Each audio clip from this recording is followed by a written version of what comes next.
He's a man of many titles, MEAC champion, Black college basketball champion, Olympian, statesman for HBCUs, and now he adds a title to that, TV star. North Carolina Central head men's basketball coach LeVelle Moton is going to be part of an upcoming 8-episode series on ESPN Plus, Why Not Us, featuring the North Carolina Central Eagles basketball program. And the leader of that program joins us now, Hall of Famer, Coach LeVelle Moton. Coach, we appreciate your time. We know it's busy, particularly now that you are a TV star officially. What is it like to get your SAG card, baby? Man, it's crazy. It's grueling. I got a different respect for everybody on Love and Hip Hop and all those documentaries, man. I tell you that much. But it's been nothing but a blessing, to say the least, to join forces with Chris and Stephen A. and ESPN and Roadside Entertainment, and all of these brilliant minds have come together for one common goal, and that's to shine an authentic and true representation light on HBCUs, and particularly North Carolina Central men's basketball program. So it's a blessing, to say the least. How did this come about? Because number one, you've been speaking about and leading HBCUs to national recognition for some years now. Even when we talked last, maybe 4 or 5 years ago, you were starting to get inquiries from other schools because of the success you had at your alma mater. Right. What made it the best time now to feature the program? You talked about the relationship with Chris Paul and Stephen A. Smith, but what made this best time the time to tell the story, not just the Central story, but the HBCU story in a lot of ways?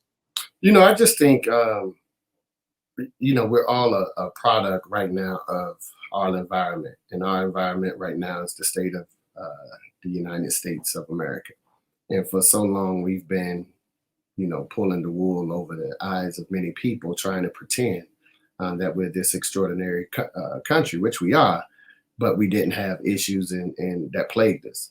And I think now, with all the racial injustice and everything that went on within the last year, I just thought it was perfect time. And Chris called me maybe in June, July, whenever he was doing the and you probably remember this, the Black college representation for shoes in the NBA. Yeah. He had called me then, and I had a conversation with LeBron and his people, about some More Than a Vote campaign and all of those things. So it was like everything was coming together. And Chris said, man, I got an amazing idea about this documentary, and who better to feature and who more successful than your program. And I said, okay, let's do it. And, we agreed to it. And, a week later, ESPN signed on for the deal. So it's truly a blessing. And you know how it is. I just think timing always, it's God's time, and it's God's speed, and it may not come when we want it to. It's really right on time. And that sounded like a deacon in the old Baptist church when I say that. You talked about, the profiling and the timing being right. You have been always somebody who's used social media, not just to promote the program, but to really give positive affirmations about manhood, about being proud of our ethnicity and our place in this country. You even took, moments over last year to share personal experiences that you had with police engagement, and in a way you talked about mental health, how it triggered you and brought back some raw emotions about that. Is that, I know you didn't expect it, but how much did you think about what could that mean for your brand? What could that mean, for your basketball identity? Obviously, as an HBCU graduate, we're all in to do it. Right. But did you ever think about career-wise, what could that mean to be so outspoken on some of these issues? Not really. Because it's the truth, right? I was taught to tell the truth. I'm not here stirring up anything. I'm not here causing controversy. I'm not here on my platform disrespecting anyone else that don't necessarily agree with me.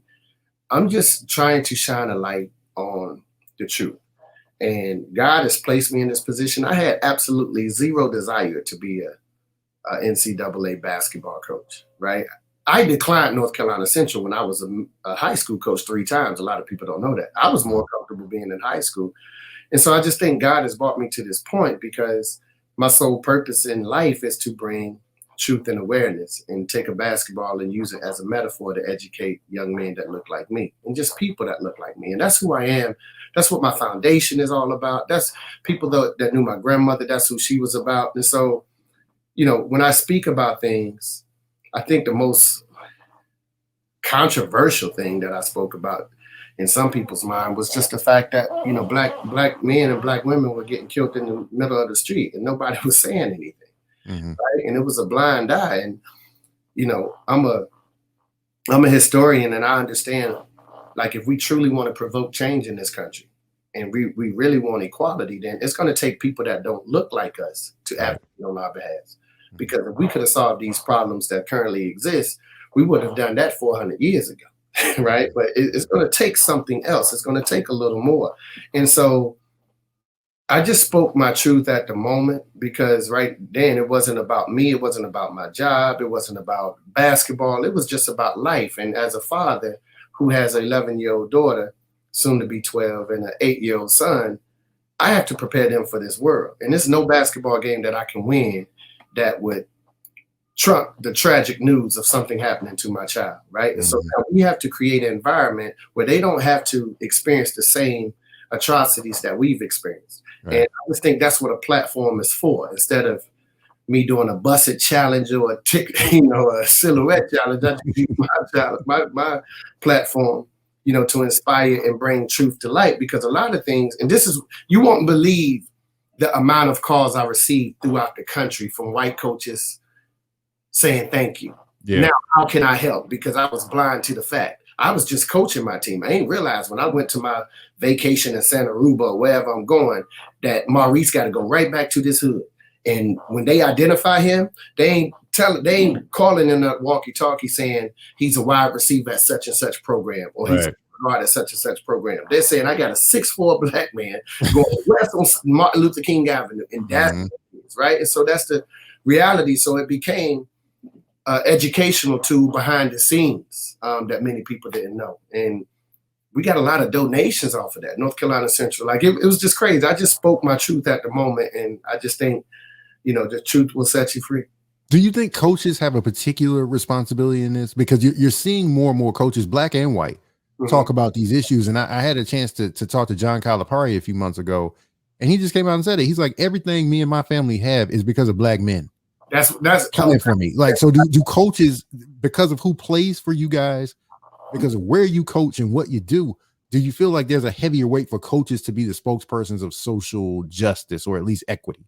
I don't even look at it as a heavier weight. I spoke with Kyle. Me and Kyle are good friends, and he was one of the coaches I spoke with. He was like, "Man, you was 100% right." Right? That's why I said, like, just think about it. Coaches have generated generational wealth for their kids, because like George Floyd and Ahmaud Arbery and Sandra Bland could run a football or shoot a basketball. Like, we're not that good of coaches, right? We're not that good of coaches. Like, let's stop with all of that. And that's fine. I'm not mad at anyone creating generational wealth for themselves or their families. That's what it's all about. But when someone is getting killed and slaughtered in the middle of the street, right? Unarmed, an unarmed black man, an unarmed black woman, where you can't even land your house no more, and they're kicking down the door, killing you. Nobody gonna say anything about this. Like, what are we gonna say? But we can post everything associated with the culture, right? We can post all the latest dances, all the latest challenges. Every challenge you see is a black challenge. It derives from our culture. Right. So we're very much aware. So I just felt like there was a culpability that needed to be brought to everyone in my business. I was challenging everyone because we know our influence. Trust me.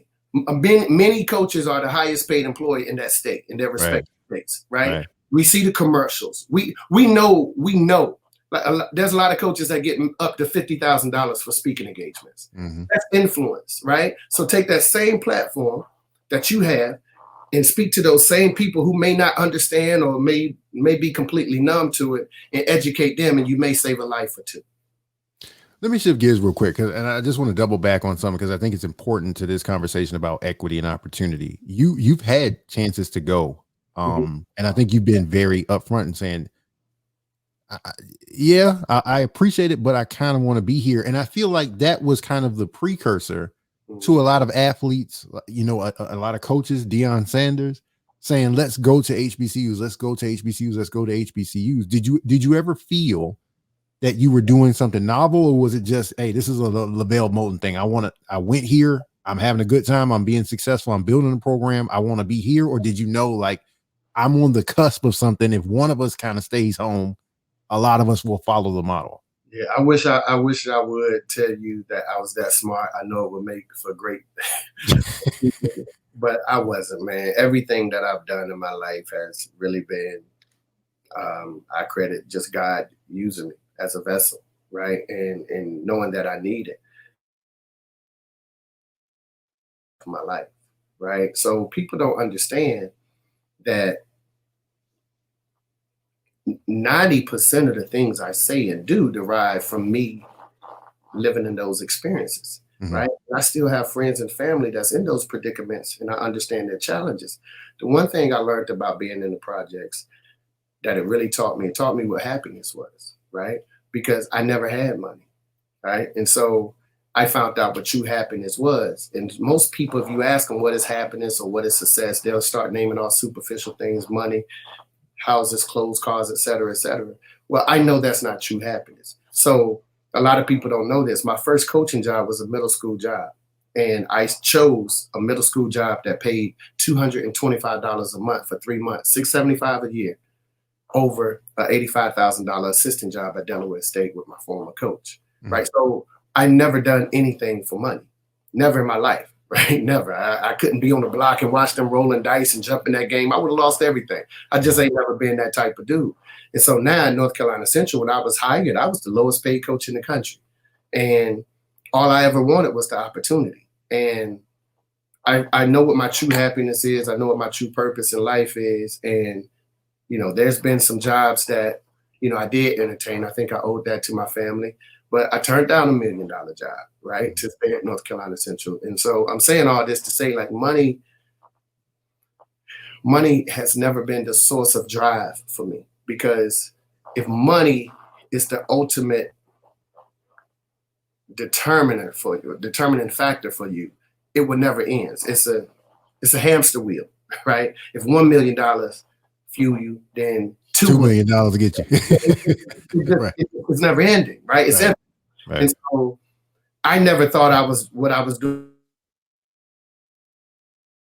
Intuitions, and for me, listening to my intuitions is like listening to God's whispers. And so when you know, you know what I'm saying. And so I've remained at North Carolina Central since, and it's been a blessing. Let's focus on actual basketball product now. In the midst of COVID, positions on whether we should play or not play, be in school, not be in school aside. And you talk about some of the challenges, and in another respect, any opportunities that may have come about because of what we're dealing with the virus. Yeah. Stopping and starting obviously is not a good thing, but have there been opportunities where your players have learned something new about communication, learned something new about self-reflection? What are some of the good and bad things that the average person may not see about trying to run a D1 program?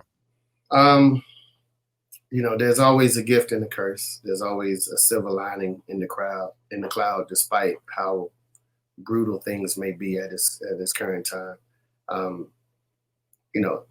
I think our guys have learned a plethora of lessons, right?